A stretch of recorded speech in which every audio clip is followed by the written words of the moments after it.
Let's see. Let's see. You check that, and I'll check the Instagram.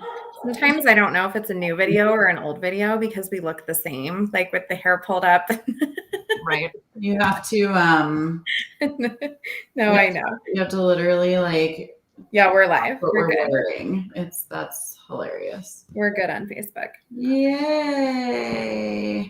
Okay, so we have a giveaway to do. So I'm gonna like for 2 seconds flip to my computer so everyone can see that we're like actually drawing. Can you see this? No. No. Can you see it now? Yes. Yay! Okay, so we had all of these wonderful, lovely frenzies enter our giveaway because we weren't live last week for Thanksgiving, and we're giving away all of our favorite business books, which for Angela is 7 Habits of Highly Effective People, and for Jessica is Relentless, and for me is Fierce Conversations by Susan Scott. So whoever wins gets all 3 books sent to them today, either via audiobook or hard copies to their house. Let's see. How do we do this? Who's the winner? Like, do we have like music? I wish it was like a slot machine noise. Chris, who follows us on Instagram. Yay! Oh, there's all kinds of stuff happening. That's exciting. Wow, that was intense. Yeah, that was. Congratulations, Chris. We will send you your books later today. Okay, so we are back from Thanksgiving break. Hope everyone had a really good holiday. And we are talking about brokerages. And I feel like this is going to be a super fun one because sometimes this can get intense without it even meaning to get intense. So we're going to talk about why a brokerage is actually important, if a brokerage is actually important, and what is important about picking the right brokerage. So to start us off, do you think that as a new or as an experienced agent, the brokerage that you're a part of makes a difference in your career and your business? When you're new, I think it does. I think that you need training, mentorship, access to all of the things. And then I think as you grow in this industry, the brokerage role in your world changes. Especially dependent on how you market yourself when you're newer through when you're more tenured in the industry. Do I think at any time in your career the brokerage name gets you business? No, I don't. But I think that the brokerage you are at helps you grow as an agent. Is that a good way to put it? I think that the only time that the brokerage house name might matter is very specific situations. Like if you're like a full-blown luxury agent, like $1 million listing agent, here in Colorado, that would be like Cherry Hills or like the mountains. If you're selling like $1 billion properties, I think that the consumer cares at that point. But other than that, I think that's a totally fair statement that it's not the brokerage that gets you business. So then why does the brokerage matter at all? I think it's not the name, it's the people behind the name. Because you can go to one big box brokerage and not have the exact same experience as you would have at a different one of their locations. Very true. I mean, I went back to the toxic boyfriend and it's still the toxic boyfriend. So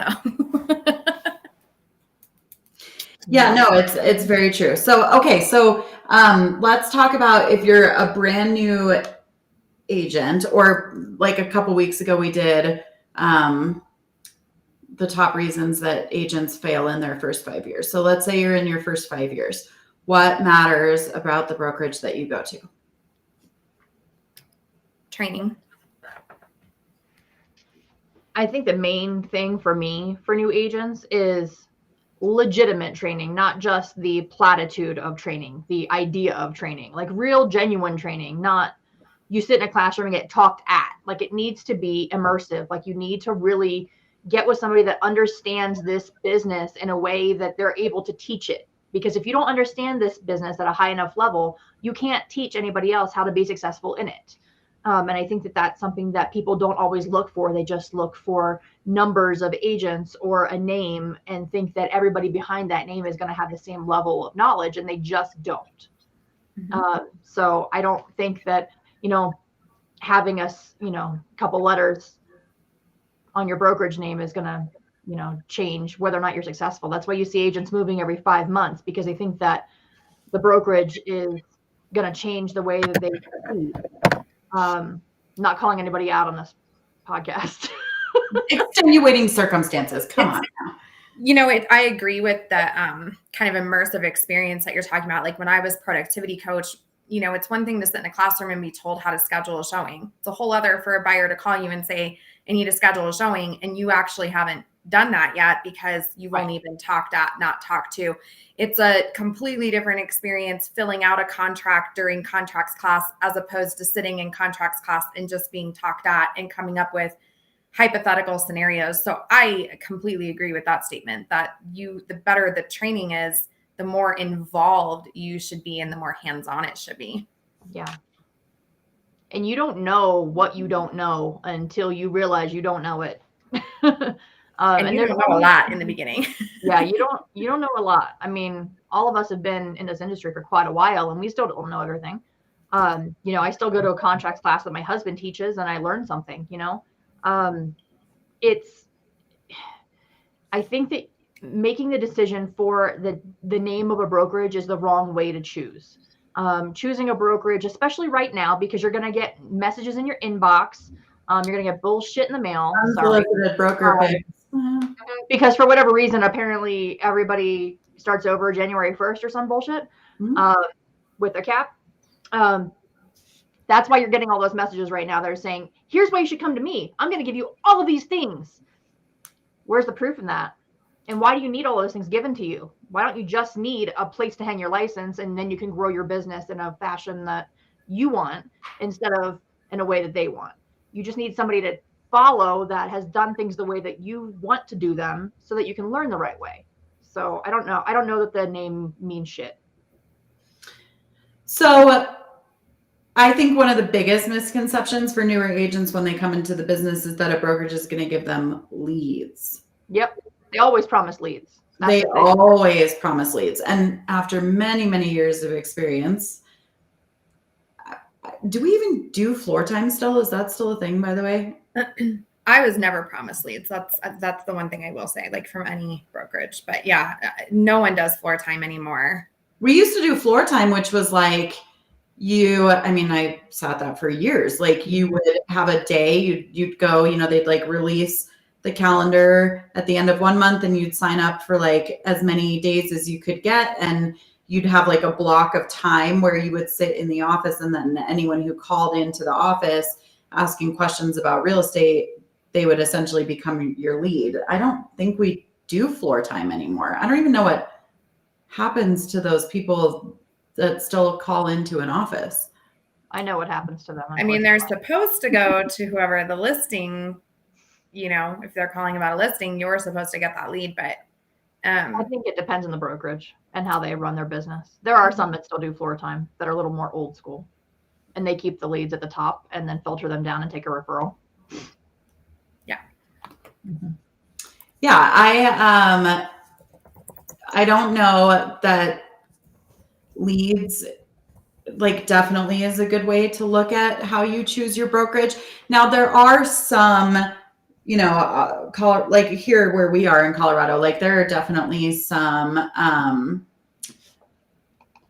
brokerages. They're typically the smaller, not big box national brokerages that do provide leads to people. But when you're talking about like leads provided by a brokerage, you have to understand what those leads are. They're going to be similar to leads provided by a team. I'm not saying there's anything wrong with that, but they're going to be cold leads, usually generated by some type of internet program that are going to be like lengthy in the funnel. They're going to be all the way up at the top of the funnel, and they're going to take a long time to work down. So I don't know that personally choosing a brokerage because they promise you leads is a way to go. I think it's more important to choose a brokerage that's going to teach you how to create leads for yourself.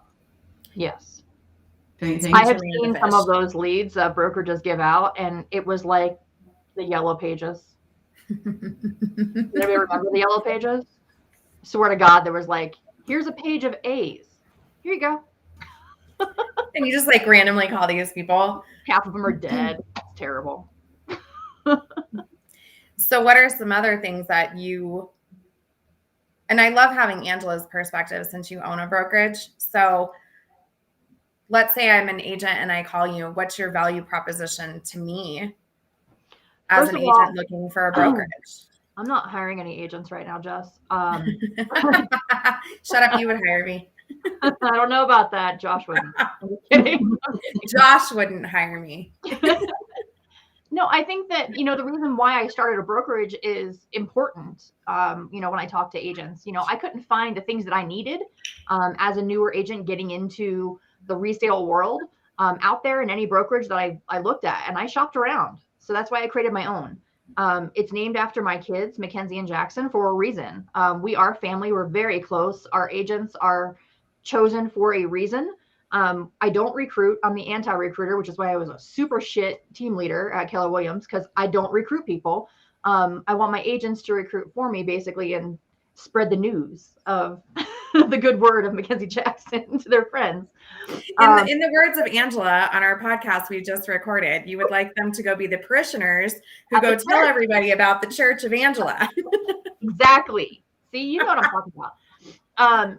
But no, the reason why, our brokerage is so different is we actually do help you, and it's very immersive. You're going to sit with Krista or me or Josh and go over contracts and put contracts and listings into the MLS the way you should be, and learning the why behind things, and, going through a day in the life multiple times until you no longer need it. I think that being available and having somebody to call when you need help is an invaluable thing. And people that don't understand that incredible thing until you need it. Like, you don't realize how important it is until you don't have it. And so that was what was frustrating to me when I was at a big box, that I couldn't get anybody. I didn't even know who the hell the employing broker was at that brokerage. Didn't even know him. Yeah, that's a huge, a broker support is a huge thing to me. I am definitely not a fan of a competing broker. I don't like having a broker. I'm talking about at a big box national brokerage. I don't like having a broker who competes against agents and who is out there selling, because I think there's a lot of problems with that. But the biggest problem, number one, is that they're not focused enough on the time that it takes to be a good broker. So, when people ask me what it takes to be a real estate agent, and they say, well, you have to work for someone else for a couple of years, right, before you're allowed to work for yourself. That's like a joke to me, because I think that 90 to 99% of brokers don't supervise their agents. They don't do anything. Agents have to take it upon themselves to show up in the office or jump on a Zoom to get education or get a class. I just, I have worked for phenomenal brokers in my career who are always there when you need help, know what they're talking about. And if they don't know what they're talking about, they know to escalate it to the attorney, who definitely knows what they're talking about. So I think broker support is the number one place that brokerages go wrong. How many times have you guys had an issue with a transaction and you call the broker of the other side for help and they literally don't care? A lot of times they don't even know who that agent is, and it's on their roster. Correct. Which is sad. It's not scary, it's just sad. When I see brand new agents go into closing without anybody with them to help them, that's sad and frustrating for me as a broker. You're supposed to be giving oversight and help to these people. What more shit happens at that closing table that people don't know how to handle when they're newer than any other time? Why aren't you with them? You know, like as a new person, you don't have a reputation in this business yet. You know, as a broker, I take that seriously and I leverage my reputation and go with them sometimes on listing appointments and buyer appointments to get them that contract, because they're going to need me there. And it gives a level of comfort for the client, but it also gives a level of comfort for our agent knowing that they're not going to be by themselves. You know, it's really, really, really important that they get hands-on training, because I never had that when I started. I had to learn all this shit on my own, and that is not the way you want to learn, especially now, not with the amount of technology we have. It's not a good time to be like flying by the seat of your pants, not when there's so many agents out there. Well, and part of the reason this conversation started was because, again, I'm broker shopping. Like, I'll put it out there. I don't really care. I'm brokerage shopping again. And one of the main things that I keep coming back to is the broker, the broker, the broker. So even as a, you know, new agent, it's super important. And now, like at this point in my career, if I'm calling the broker, something's wrong. Like, cause I'm not calling the broker for everything. I don't need a broker to go sit at a listing appointment with me. Right. So if I'm calling the broker, something is going south and I need legitimate help. So the broker, even as an experienced agent, is still paramount to your business and in being able to get through some of these hard things, right? So, and I'm going to take it a step further.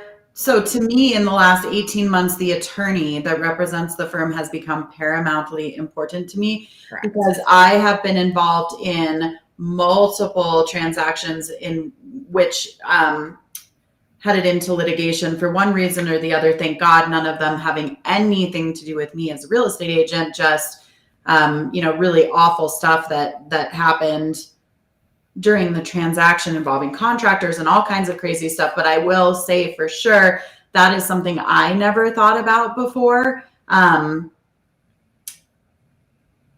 You know, we practice law without a license and we execute our name on legal contracts every single day of the week, and the risk that comes along with this job. And listen, I've done this for 20 years. I'm not going to say that I spent every day of my life before the last 18 months thinking about how risky this job was. It's a pretty easy job sometimes. But then you get into situations in which, you know, one of them, a contractor that was hired by the other party destroyed a home, like literally ruined the structural integrity of a property. And my clients have to litigate against that contractor and against the prior owner. And then you start to think about, like, I don't really want to do transactions for little baby commissions anymore because it's not worth the legal skin in the game. And I better have a really good attorney. Mm-hmm. And I better be paying my E&O and making sure that it's in good shape, even though, like I said, none of these had anything to do with me. Yeah, I think the more transactions you do, the more you open yourself up to possible litigation and more stress. And, you know, you can't always be a win-win. Unfortunately, that's a nice platitude, but unfortunately it's not always a win-win, and something sometimes does go wrong in somebody else's favor. And you heard it here first on our show. The last 2 years, we have been telling you guys 2022 and 2023 will be the year of the lawsuit because of the pace of the market and the competition and the perception of sellers needing every penny and not wanting to give up anything, and buyers feeling like they're overpaying or the market is overinflated. This is the most contentious real estate market in history. So I think you have to have excellent brokerage support and an excellent attorney. And this is like, your office needs to allow you access to the attorney. Now, you don't need to be calling the attorney every 5 minutes, but I will tell you that I have worked in offices before where I've had legitimate questions about big things and the way that I was structuring things, and my office wouldn't allow access to the attorney. That's reserved for like the big producers, right? So I think that's important too. Yeah. I think that's probably the reason why Jess has not just been independent and has always searched for a brokerage instead of doing her own thing. Same. That's 1,000% correct. Yeah. So let's talk about the other areas brokerages go wrong, which I think are, in my opinion, probably some of the easiest places to actually be really strong and really good. treatment of agents, I think, is huge. I think I know plenty of us who have been at brokerages for years and years and years and have, through our cap, through our whatever, insert whatever monetary amount that you pay to your brokerage here, they still don't see the value in us, right? Like we end up getting pushed to the side because we're just the consistent producers who pay the bills and keep the lights on. And that's all we are to them at this point. And then they're out schmoozing, bigger agents to bring them into the brokerage, and they're getting all these incentives and ownership into an office and all of these different things. And then you have the new agents who are getting a ton of attention. And then you just have us who are in the middle that are just doing we're the consistent ones there in the center, keeping the bills on, and they don't pay any attention to us. There's no incentive for us to do better or be better. There's no incentive for us to do worse or be worse, right? Because it doesn't matter. We're just there. They don't want that. They want you to be dependent on them and just be their constant. They don't need 15, people that are all killing it. They'd rather have 150 people that are just doing okay to pay their bills every month. But when they go after the big producers, that's what I'm saying. Like when you're just there and they start to go after the bigger people, like, where's my incentive for being here for the last 5 fucking years? Where's my incentive for being a part of this office and teaching and mentoring and helping grow? Now I'm just pushed to the wayside. Like, that's bullshit. Okay, let's be real. Let's just confront the elephant in the room. Yeah. Real estate brokerages are a pyramid scheme. 1,000%. That is absolutely the way that they work. This is the biggest multi-level marketing on planet Earth. And so what Jess is saying, which is something that we've all felt, I guarantee anyone who's watching has felt this too at some point in time, is that the top of the pyramid receives awards, accolades, spa gift certificates, president's trips, all these really amazing things. They're also put up on stages. They are paraded around the country. They're very happy and taken care of. The bottom of the pyramid is also very happy and taken care of because there's productivity coaches and mentorship programs and classes that are literally designed for brand new agents, as they should be. And so they get a lot of love and attention too. I think where a lot of people start to feel really icky about their brokerages in that middle level of the pyramid, which is, I'm not like the big flashy guy up on stage, but I've already been through all the training and I don't really need your support anymore. And I think that's true. Like, I mean, how many like months or years have most of us gone when you're in that middle level of the pyramid without ever hearing from your broker? Like, I have felt in many places like I could walk into my office and they like wouldn't even know who I was. They have no idea who I am. Mm-hmm. Nope. And oftentimes we're told as team leaders and people that are at the top of the pyramid in that office not to speak to you, like to basically ghost you. Because when you're looking at people in those offices, you're literally looking at them with dollar signs over their head. And if you're paying your cap and that's what you're getting, great. But if you're not recruiting a huge amount of people to that brokerage and they're not getting their numbers up, they don't give a shit about you. They don't care. You're just a number. I do think that every brokerage has a place and a season in every agent's career. Some of the brokerages that literally are the worst about what we're talking about, which is like completely ghosting the middle of their pyramid, they're really great at training and coaching for the new people at the bottom of the period, and that's where you go. But, I stayed in one place for 17 years because I kept trying to like climb up and up and up and up and up the pyramid. But, I don't think agents should move around all the time. Like Angela said, there's something wrong if you keep hopping places thinking that they're going to give you something or make your career. But at the same time, like, you probably could consider being in a different place, like when you're at the beginning versus the middle versus the top, because they don't suit you. Well, I think I can only reach the ceiling pretty quickly of who can train you to be what you want to be in that particular place. And the people that are at the top and have the big teams are not going to help you for free, if at all. I think everybody in those larger brokerages will help you with a handout. And that's what always struck me as something that was disgusting and mean and rude, is that there's no real, genuine, free help because you're already paying a damn split. Your job as a broker is to help your agents, in my opinion.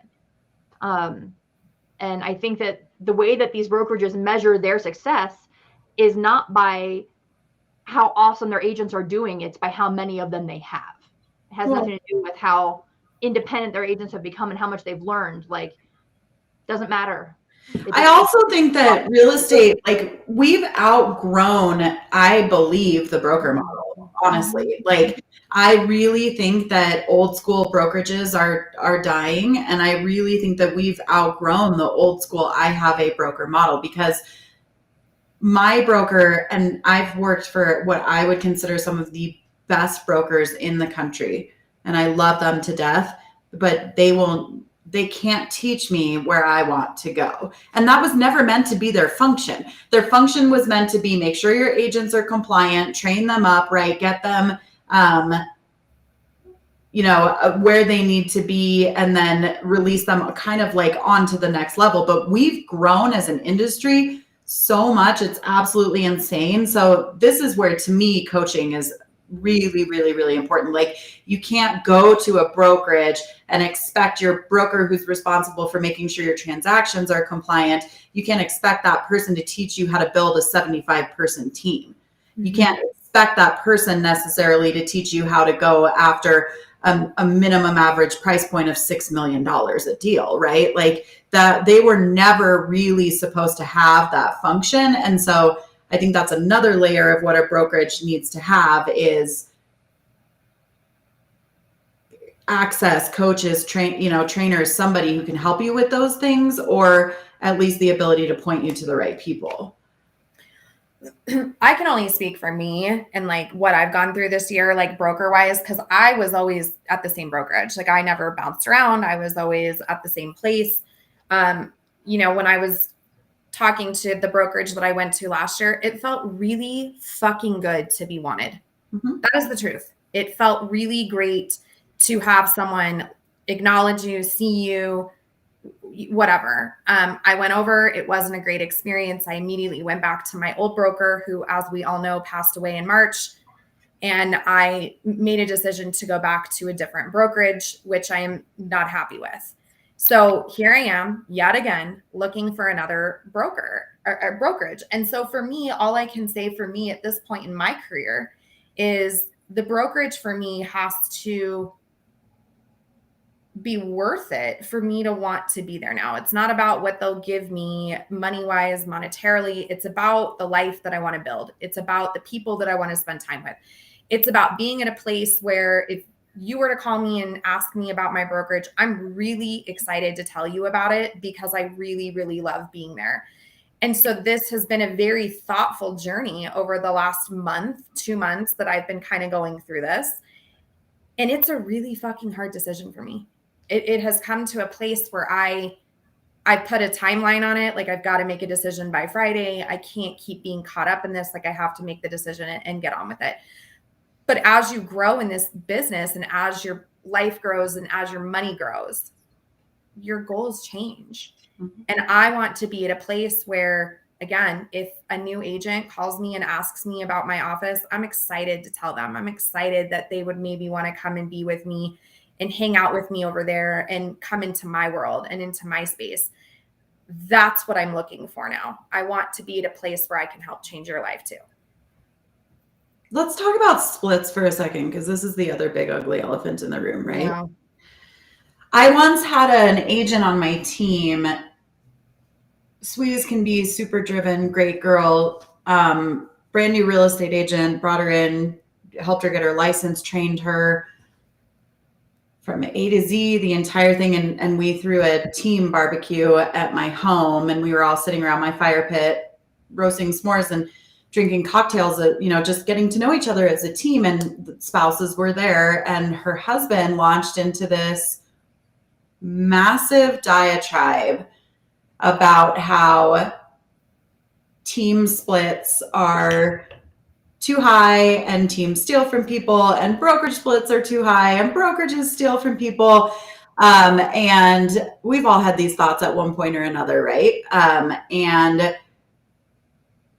it was just so funny to me because within 6 months, her husband had convinced her to leave the team, and she never did another real estate transaction ever again, and surrendered her license. So to me, a lower percentage of something is always worth more than a percentage of zero, right? So like, to me, I definitely think that you need to receive value for the money that you pay to your brokerage. But I do not believe that the $0, $199 transaction per brokerage model is the way to go. I think that personally comes from scarcity. And actually, when I was running my team, we ran the math on going to one of those companies. It would have cost me 4 times more money than paying a cap to a different brokerage, right? So I just think that's really small-minded scarcity thinking. And I think when agents go to places like that, especially earlier in their career, they get in trouble and they don't have any support. And like, one of the things I mean by support when I talk about support is even just like energy. Yeah. Like just like the energy of being around people who are talking real estate language and doing real estate transactions. And, you're not going to find that in one of those like bottom of the barrel $0 places. I think those places scare me. And I think if you enter into your career from scarcity, all you're ever going to have is not enough. I think they attract, like you said, all brokerages have their place. I think they attract a certain type of agent with a certain level of production. Basically 12 to 20 transactions a year. Maximum is who they're 6 to 10. Huh? I said 6 to 10. Well, hypothetically, no more than 20. 20 would be where they're starting to realize they're smart enough that they're paying more to work there. But yeah, and they have no support. So you are going to get what you pay for on some level. My brokerage, I'm pretty transparent with it. We charge a $15,000 cap. That's what we charge. And your split is based on how many transactions you've done before and how quickly we think that it's going to take for you to cap. Because I want every single agent in my brokerage to cap quickly. That's my goal. And I feel like I fail as a broker if they don't cap. And that's what I care about, is making sure that they are successful enough to get to a place where they're no longer paying me. I love a cap model. I will say that personally. And again, every model has its own place. And again, I really think after 17 years in one place, one of the things that I should have thought about sooner was like, think about where you're at on the pyramid and go accordingly. But I do love a cap model. If you don't know what a cap model is, it just means that you pay in X amount of company dollars and then you're at a higher split for the rest of the calendar or anniversary year. So like a lot of brokerages go to 100% after you pay in a cap. A lot of them go to 90%. It just depends on the brokerage. Yep. And I also think there comes a point too where that doesn't necessarily matter either, right? Like there comes a point and I'm talking like the higher level agent who's probably making $500,000 or more a year. There does probably come a point where even the cap doesn't matter, because what you're looking for in a brokerage is very different than what you were looking for before. What is the difference between $15,000 at one brokerage and $24,000 at another to someone who makes $500,000 plus a year? Probably not a whole lot. The difference is something, though, that's at the brokerage. And so I think that's also a really great place when you're at this place in your career where the money doesn't matter to you anymore, because it just has to be the place that you want to be. And so there's, again, freedom that comes with that. How do you know when it's time to make a brokerage change? I mean, Angela's not changing because Angela owns her own brokerage, but like how would an agent know when it's time to change? Because we get stuck in this like loyalty stuff, and we get stuck in this like, but they're giving me this, and we get stuck in this like, I don't want to change my business cards. I don't want people to think I'm flaky. Like, at what point is it a signal that you're ready to start looking for something different? So for me, last year, I think it came down to, for me, like I just didn't feel loved anymore. I mean, that's a very real thing. I didn't feel important. Previous to me meeting you guys, my production had pretty much been relatively the same. And then when I started to spend time with you guys and we started to do the podcast and I was spending time with these higher level people and these higher level thinkers, and my business doubled last year, you guys. I mean, I don't think anybody realizes how much my business grew. And it was simply because of the people that I was around. Like nothing really changed other than the people that I was spending time with. And so for me, it became very obvious the difference between me at the top of the pyramid at 22 23 million and the next closest person to me was at 8 million. Like, I'm not going to grow in a place like that. I'm not going to learn. I'm not going to change. So I had to make a choice to level up and to go somewhere else where I felt like potentially there was an opportunity for me. Hi, Colin. Colin says, when they are learning more from you than you are from them. So like, I totally agree with this because, okay, let's talk about another elephant in the room. Real estate agents are the most egotistical human beings on planet Earth. And no judgment, because I've been there, we've all been there. But, a lot of us stay in the wrong place for too long because we've become the big fish in the small pond, and it feels really good. It feels really good to be teaching classes. It feels really good to be top of the lists. All of that feels really great. But I think Colin is dead on with this statement because, if you're not growing, you're dying, right? And like, we've all been in a brokerage where the big fish is an egotistical piece of shit.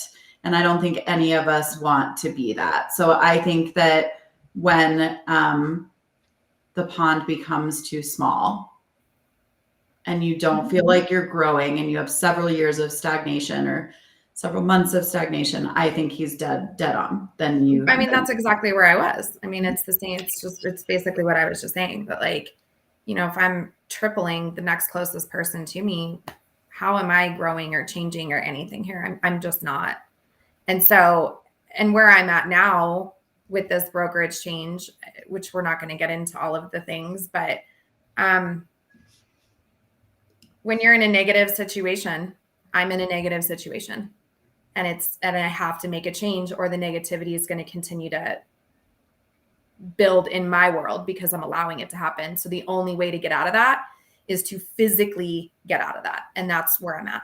That's a huge, okay. If your mindset isn't reciprocated, if growth isn't happening in your brokerage, if people aren't talking about higher level things, and if your mindset is like, oh my God, I don't want to interact with these people, I don't want to be near these people, that's a big trigger for a change too, because like, your environment literally matters so much. It changes everything. So I think that's a huge change. I also think, like, I've been in places before where they weren't on mission with me. So like, I'm just making up an example, but like, if you want to grow a really big team and you're at a brokerage that doesn't believe in teams, that's probably a problem. Can you go and get external coaching? Sure, but that's always going to be tricky.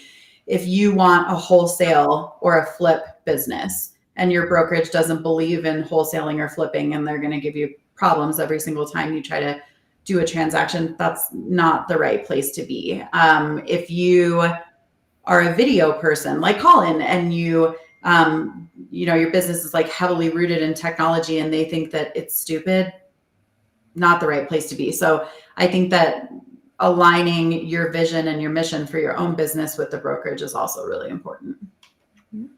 Yeah.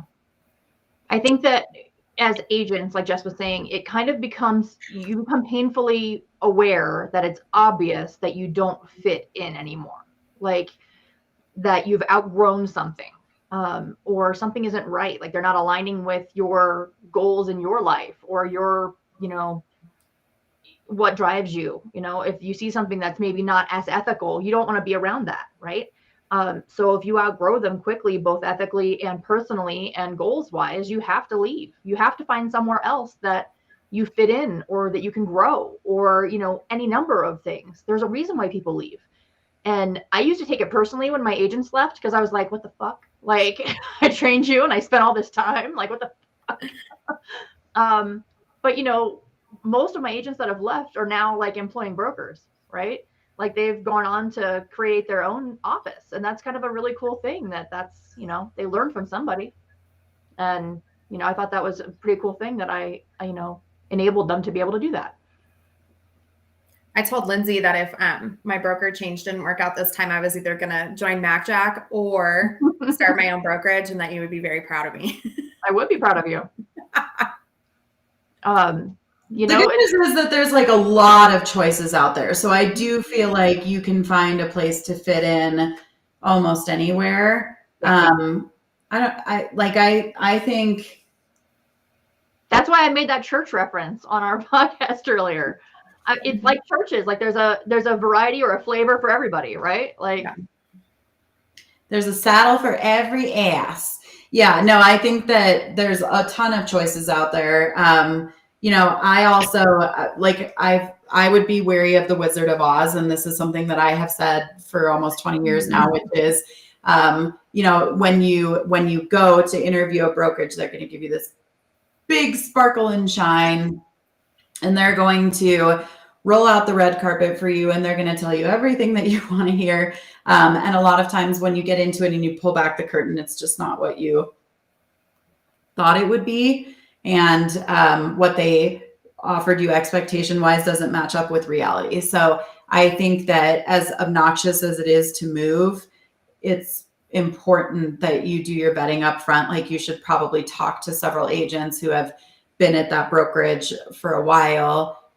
You know, you should see what the public is saying about that brokerage. Like you do need to do your research up front, because I will tell you, I have fallen head over heels in love with brokers or brokerages before, and it's just not been anything like they've promised. So do your research up front. I would say too, talk to their agents, talk to the agents of that brokerage and see what their experience is and different production levels, and see, you know, if they're all having a different experience or not, you know, like that's kind of important. Yeah, that's a really good point. Mm-hmm. We have had a ton of people watching today, and I'm like wondering how many of them are broker owners. You know, I'm also wondering why everyone's quiet then. I don't want to see Jess's inbox in about an hour and a half. It's going to be just fucking ridiculous. They don't call I mean, I get it all the time too. Like it drives me crazy that the way that you are recruiting people is by just sending them spam to their inbox or to their mailbox.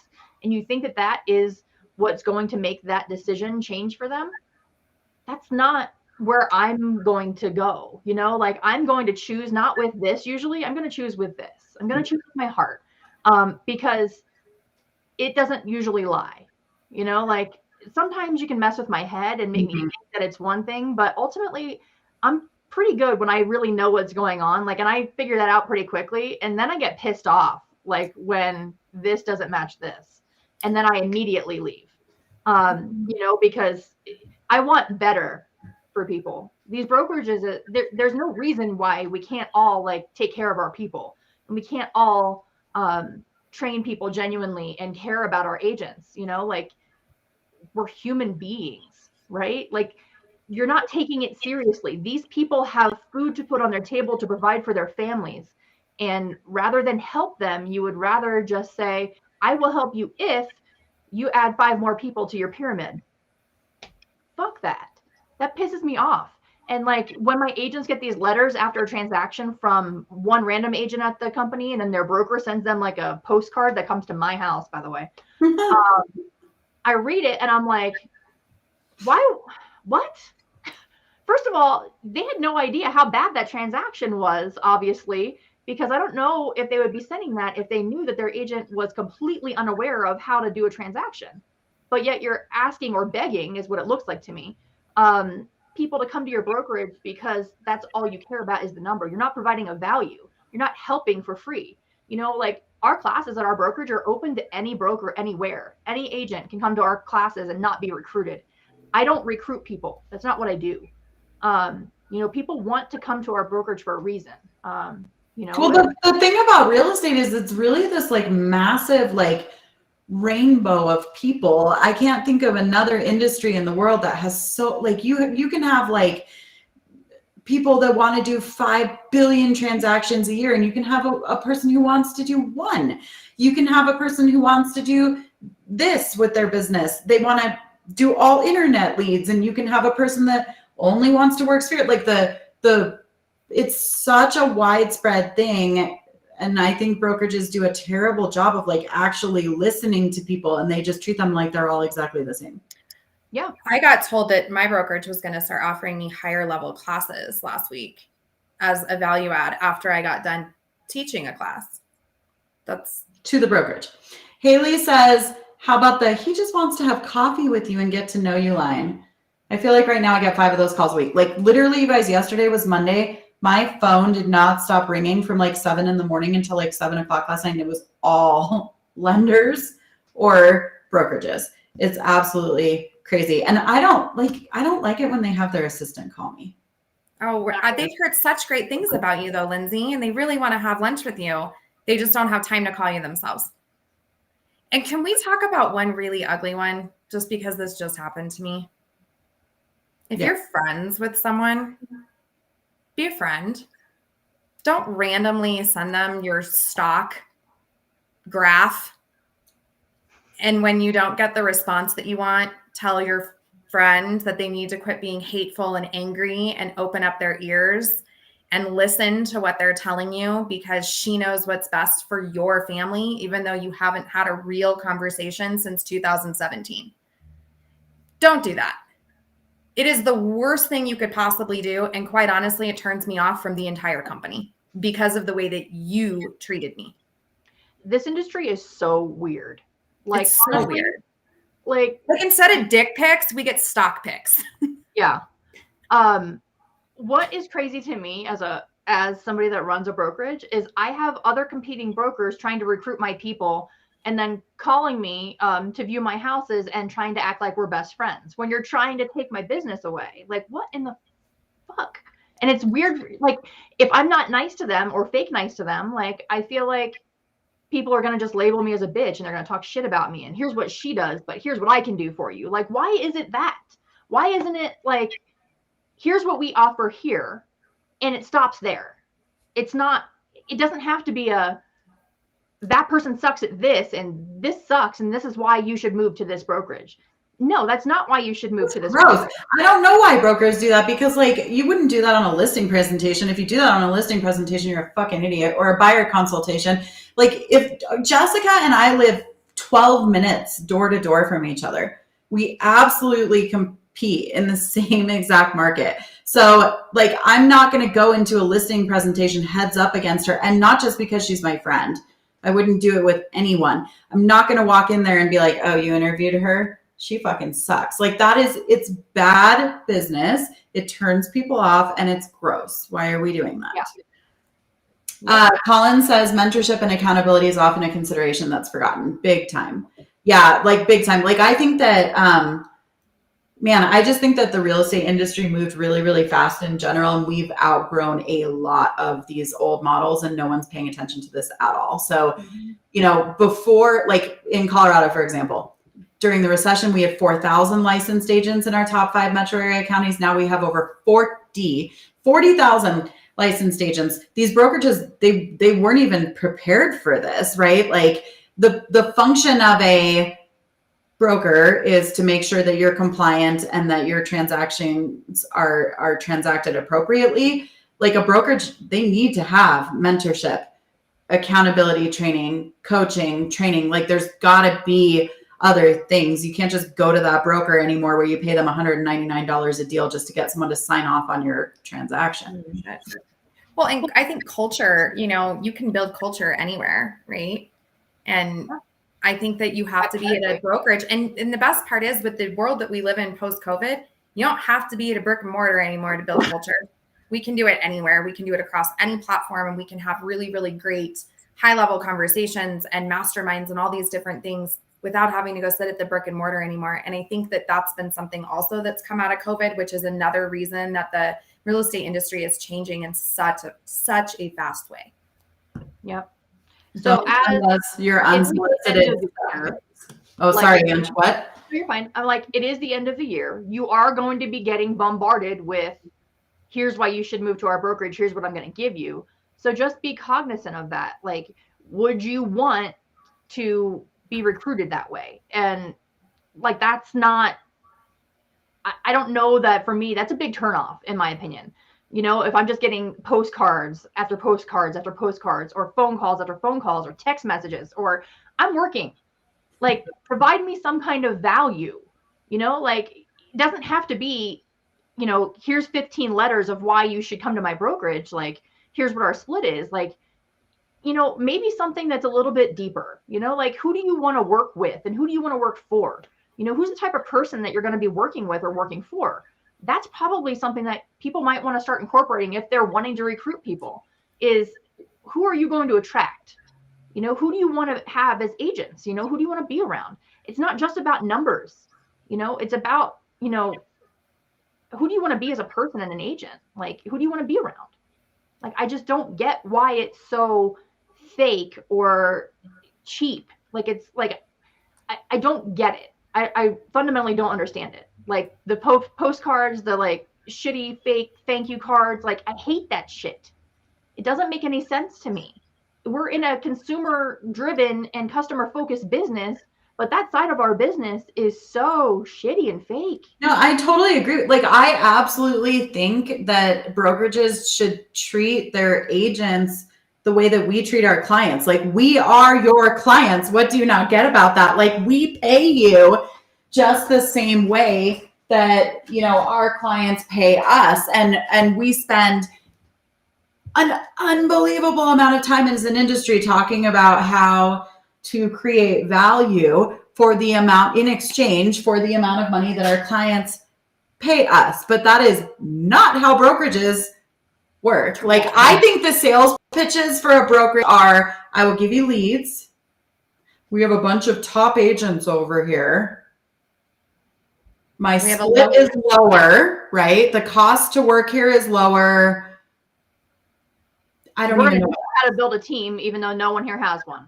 It's like the biggest, shittiest value proposition of all time. It's crazy. And I think, again, the industry is changing really, really, really fast. And you are going to see companies go light years ahead of other companies, just the same way that in other business worlds, like, you know, Google is light years ahead because they have massage therapists that come in, or, you know, they've got pool tables and video game consoles in their break rooms. Like, people want to work for Google because it feels nice to work there. You know, real estate, the Department of Justice is coming after commissions hot, super hot. But the other side of the whole business that no one ever talks about is the amount of money that is made off of agents. Mm-hmm. And we get nothing for it. Nothing. Yeah. Nobody wants to be treated like shit or not feel special, ever. Well, and like, people that call and say, like, I know what's best for your family. I don't even know your last name. Why are you talking to me like this? You have no idea what my hopes, dreams, ambitions, and goals are. And why are we not taking the time to understand what somebody's hopes, dreams, and guess what? I may not be the right fit for your company once you get to know me. Hi, yep. Haley. Haley says, community and culture is super important to me when I'm looking at a brokerage. I like to feel connected to those around me. That's how I run my business. So that's what I need from my brokerage. You can't find that at many brokerages. And I agree. And I think, unfortunately, COVID has made that even harder, just because, you know, people aren't in their office or connecting as much. But culture, to me, absolutely is top of my list too. And I like to connect with people in my brokerage too. I think that's super important. I don't think you should have to sell someone on culture. I think that your brokerage will either have it or they won't. And it usually comes from the top, the very top, not almost the top. It comes from the very top. And if the very top says, we don't care about it, it's just a platitude, you're never going to have it. Doesn't matter what anybody else tries to do. Or how about this? How about let's just be assholes and call a spade a spade The fake culture is the worst to me. When you get the Wizard of Oz and you're like, I believe in it so much, and then you pull back the curtain and you're like, wow, this is super fake. That is like heartbreaking. Just be an asshole. That's okay too. There are people that will want to work with you just because. I mean, really, just be authentic. That's all it comes down to. Whichever way you're authentic, do that so that you bring the right people into your world, because that's who's going to be there. I do think that a change over the next few years that we will start to see as an industry is agents taking control back and saying, you've made a lot of money on us for a long time, and we want more in exchange. And I think it's right. I mean, like, I'm not paying Ritz-Carlton cap fees to get McDonald's French fry experience, although I do love McDonald's fries. But it's been the way that it's worked for so long that I don't think that agents have been able to say, I want more, or I deserve more, or I'm paying for this and I'm not getting it. So I think brokers should watch out, man. Because I think NAR is going to have some serious questions being raised, because here we go. I'm probably going to get my Facebook shut down again. But I feel like NAR is the mafia, right? And their job is to protect us, and we're paying them protection money. And sometimes they're not protecting us anymore. Our brokerages should also be protecting us, and they're not doing that either. The system is super broken, and I really think that the old models are going to go away really quickly. Josh says, if a brokerage isn't seriously looking at the value they're providing for the splits and caps they're getting, they're running a major risk, in my opinion. Yeah. I mean, I would say 9 out of 10 top producing agents that I speak to are unhappy where they are. And the 10th either just isn't telling the truth, or they just haven't discovered it's the Wizard of Oz yet. So how do you find out if it's the Wizard of Oz quickly? Like, what should you be looking for when you're looking at brokerages? I mean, that's really hard. And that's honestly, like, that's what I struggle with, because the sales pitch is so strong. I think that's really hard. You know, maybe we should. So in my listing presentation for 20 years, I've had a compare me against other real estate, top questions to ask your real estate agent slide. Maybe we should put together like a homegirls top questions to ask a brokerage document, because I don't know, I'm 20 years in and I still struggle to figure it out. I think too, there needs to be some really hard conversations and, you know, questions that you personally as a new agent have. You know, you should be going out in a day in the life with your broker and figuring out what it's like to be an agent. You called it a ride along the other day and I died, because that's exactly what you should do. I do. Well, I don't take them in that car. I take them in, like, you know, a normal car. Well, I did a ride along with you, like when one of your new agents was trying to see if she wanted to work with you. Yeah, I mean, I want people to know what this is really like. Like, it's not HGTV. It's not sexy. Like, you're going to pick up dog shit and you're going to like it. Like, if that's not you and that's not what you're ready for, you need to go work at Kohl's and do it now. We don't need 40,001 people in Denver Metro. We don't need 5,001 of us down here in Colorado Springs. Like, I just need you to get out if you're not going to be serious about this business. Like, you might not need to start. You just passed a test. It's all you did. That doesn't mean you're going to be an incredible agent, or you even know what it's like to be an agent, because you have not learned a single fucking thing on that test, except for the amount of square feet in an acre, which you will use exactly 0 fucking times. So how amazing would it be, though, if all of us took the power back and all of us demanded more? And demanded more out of our brokerages. Like, we're paying them. We should expect more. Yeah. We're not just, and we should expect more for ourselves. We're aligning everything with them. Like, yeah, we should expect more for ourselves. Like, it's not, the system is messed up. You don't allow it in your personal life. Why would you allow it in your business life? It's a partnership, regardless. Because since the dawn of time, it's been flip-flopped. It's been, oh, are you worthy enough to work for X? Mm-hmm. Oh, are you doing enough business that X would take you? Oh, are you good enough that you should be in the same room as the agents in X brokerage, right? Like, it's been completely, I don't know. It hasn't been agent based. So something that I say often, and I mean it, is that I work for the agents, not the other way around. And that's something that's super powerful, and they understand that. If they've ever been to another brokerage, they really get that. And I take it seriously, you know, like my job as a broker and as a, you know, I'm not even really a broker anymore in my brokerage. You know, I'm just there as support. As a leader. Yeah. But our job is to help these people be as successful as they want to be. And when you forget about that and you stop forgetting about why you started and why you're doing this, that's when things start to unravel and tend to fall apart. And that's when people leave. And we're not stupid, right? Like, we know the way the pyramid works. We understand that we pay, and that, you know, on some level we are a cog in the wheel, or, you know, they are specifically recruiting us because of what we can bring to the table. But I really think this is going to change fast. I really think that people are going to start demanding more value. As clients demand more value at less cost, we as agents are going to demand more value at less cost, right? Because the shit rolls downhill, right? I mean, yeah, no, yeah, absolutely. I think this is really actually kind of blowing my mind now that, like, I didn't think about this when we decided to talk about this today, but yeah, I mean, the entire consumer side of real estate is literally, they've spent the last like 2 or 3 years going like, what are we getting for our money? Why aren't the agents doing the same thing? Yeah. Like, why aren't the brokerages caring about what they're offering? Like, because they haven't had to.